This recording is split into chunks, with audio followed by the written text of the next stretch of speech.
I'll go way back in history. When I got out of the Air Force, I entered the publishing world and advertising world. I worked as primarily, I started off working as a assistant art director, then became an art director, and then I became a graphic designer. My passion was to do illustration. But anyway, after the New York Times changed their format, they started going more to internet, and they dropped a lot of their columns because they decided they were going to be just a news agency, and so they dropped my column. And that's the time I started to write, and I started to write fiction.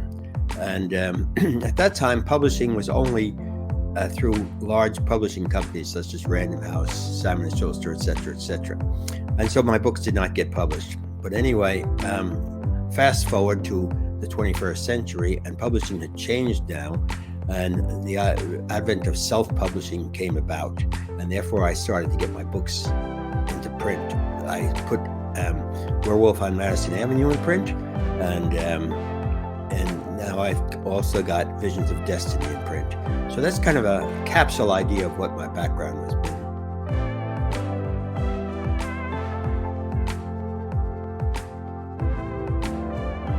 I wondered to myself, what would happen if someone had insider trading but was not involved in the financial era? Suppose, for example, someone who had a crystal ball and could look into the future. And would that be considered insider trading or not? And anyway, that's the moment of inspiration that I had. And from there, I developed a whole storyline about it. If a person could get glimpses, not complete views of the future. He couldn't, for example, tell who would be running for president next year or in the next election, or who would win. But suppose he had just glimpses, maybe a car accident here or there. And so anyway, I ended up thinking about this and putting the whole story together. And that's where the inspiration came for Visions of Destiny. It's about a person who glimpses into the future. Now, that may seem to be a very wonderful, profitable talent, but it has some repercussions, and that's what we talk about that's what I talk about in the book.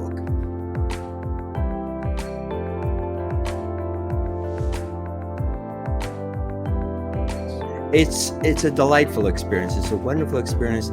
Also in Los Angeles, I did some book signing, and it's wonderful to meet with readers. Now, many of the readers had not been introduced to my book before, so we weren't able to discuss the actual book or the reactions to it.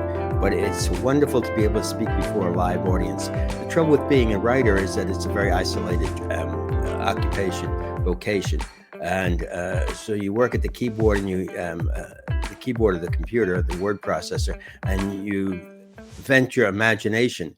But at the same time, you often like to know what the people are like who read the books and buy the books, and that was a wonderful opportunity. It's a good chance to also get up. This is, I guess, is an egotistical thing, but it's an egotistical part of me to get up and talk about your work and to express yourself in another venue other than just writing, but in a verbal experience. So it was a wonderful experience. I enjoyed it.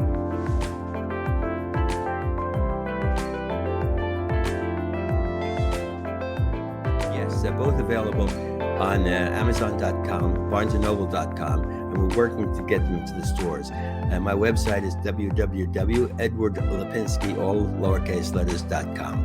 And I'm also on YouTube, and I'm not familiar enough with it. I understand if you go to YouTube and type my name in, Edward Lipinski, I will come up, and you will see this interview, for better or for worse.